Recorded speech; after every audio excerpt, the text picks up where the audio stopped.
기자수첩 Y뉴스로 우리는 바로 넘어가 보죠. 오늘 Y뉴스 주제가 이제 헬기 충돌 사고. 그렇죠. 토요일 날 그 사고 듣고 어떤 생각이 들었어요?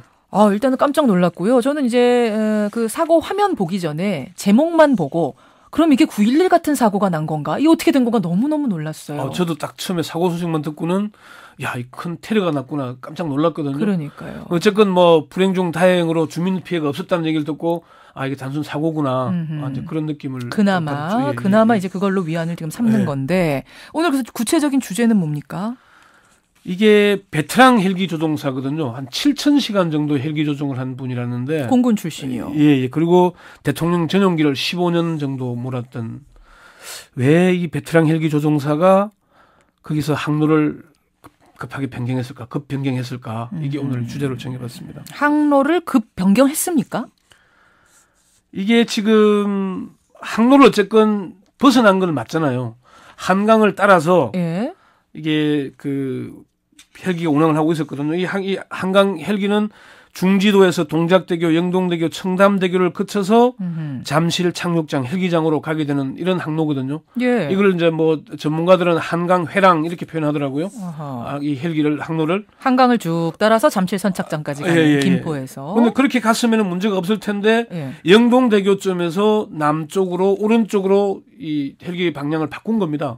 바꾸다 보니까 38층 높이의 아이파크 아파트에 충돌하게 됐는데 물론 뭐 정면 충돌했다면 큰 피해가 났을 텐데 다행히 뭐 날개 부분이나 뒷부분만 부딪히면서 그렇죠. 주민들에게는 좀 피해가 적게 가는 그나마 그것도 이제 베테랑이기 때문에 가능했던 거죠. 예, 그렇습니다. 그래서 이거 어쨌건 이 부분 이게 이제 사고의 핵심 원인을 가리는 건데 헬기가 항로를 이탈했다는 것은 헬기의 기체에 문제가 있을 수 있다는 걸 의미하는 것이고요.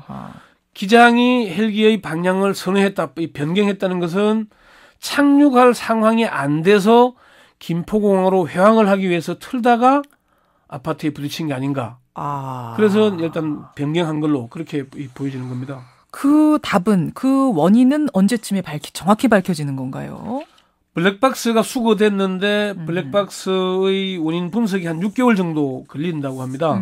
어제 김재영 서울지방항공청장이 블랙박스를 통해서 비형 경로, 사고 당시의 고도, 조종실 대화 내용 등을 분석해서 사고 원인을 밝히는 한 6개월 정도 걸린다 이렇게 얘기를 했습니다. 6개월 정도. 그런데 지금 권영철 기자가 하는 얘기를 들어보면 대부분의 사람들은 지금 안개 때문에 뭐 항로 이탈한 게 아니냐로 보고 있는데 권영철 기자는 회항의 가능성을 제시하셨어요. 이게 뭐 제 얘기라기보다는 전문가 얘기들을 들어보니까 이제 그런 얘기를 하는 겁니다. 그래요. 예. 안개 때문에 좋지 않았다는 것은 저도 그 비슷한 시간대에 강변북로 쪽을 지나가 봐서 아는데 안개가 심하게 끼었었거든요.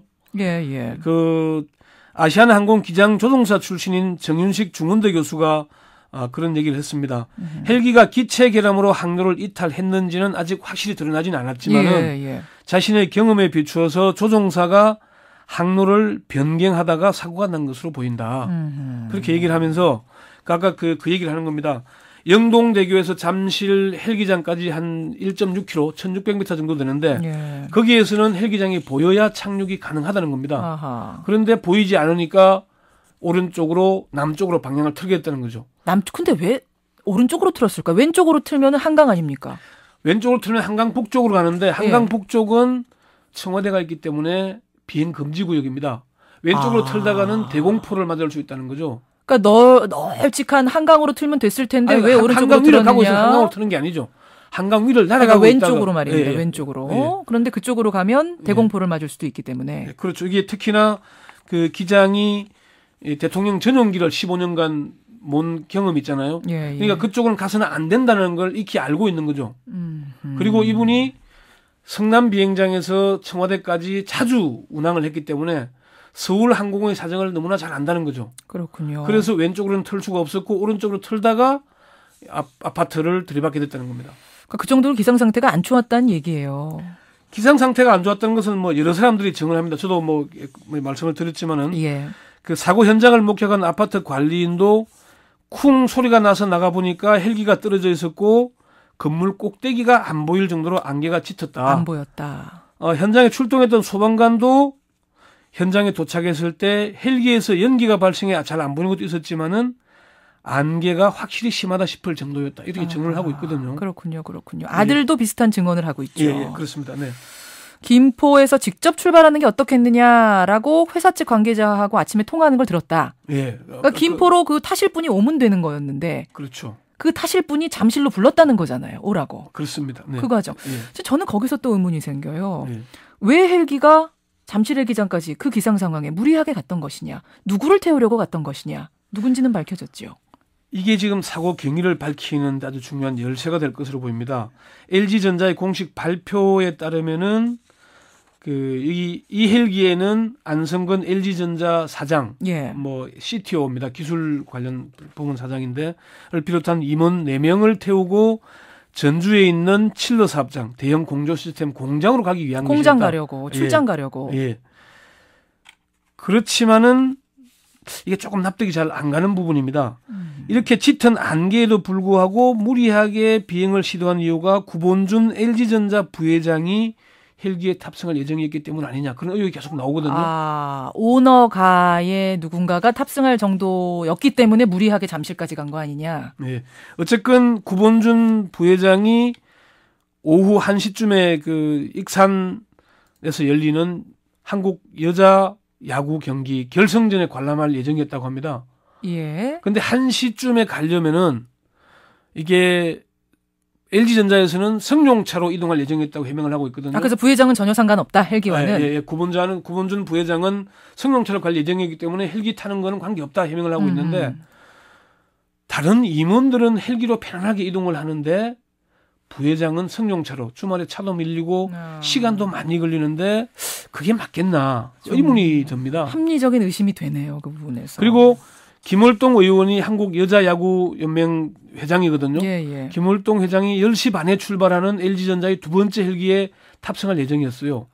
김월동 회장이 그러면 먼저 도착하게 되는데 예. LG전자의 해명이 맞다면은 구본준 부회장은 그 시간쯤에는 승용차로 이미 출발을 했어야 합니다. 그런데 출발하지 않고 있었고 사고 때문에 안 갔거든요. 그러네요. 그렇게 보자면은 LG전자의 구본준 부회장이 첫 번째 헬기를 타기 위해서 이 사고 헬기. 예. 그러니까 기상 상태가 나쁘지만은 기장으로 하여금 오도록 했던 거 아닌가. 무리하게 한 게 아닌가. 그러니까 구본준 부회장이 타려고 하니까 이 기장이 베테랑 기장임에도 불구하고 안개 속에서 무리하게 잠실로 가려 했던 거 아닌가. 그 합리적인 의심을 떨칠 수가 없는 점입니다. 그 부분도 좀 밝혀져야 될 지점인 것 같고요. 너무나 이 베테랑 조종사들이 허무하게 가서 참 안타깝습니다. 그러니까 사고 원인이 밝혀져야 되겠지만 사고 원인은 블랙박스에서 나올 것이고 헬기가 굳이 잠실로 가게 된 그 경위가 사고 원인과 밀접한 관련이 있다. 이 점에 주목하고자 합니다. 권영철 기자 수고하셨습니다. 네, 수고했습니다.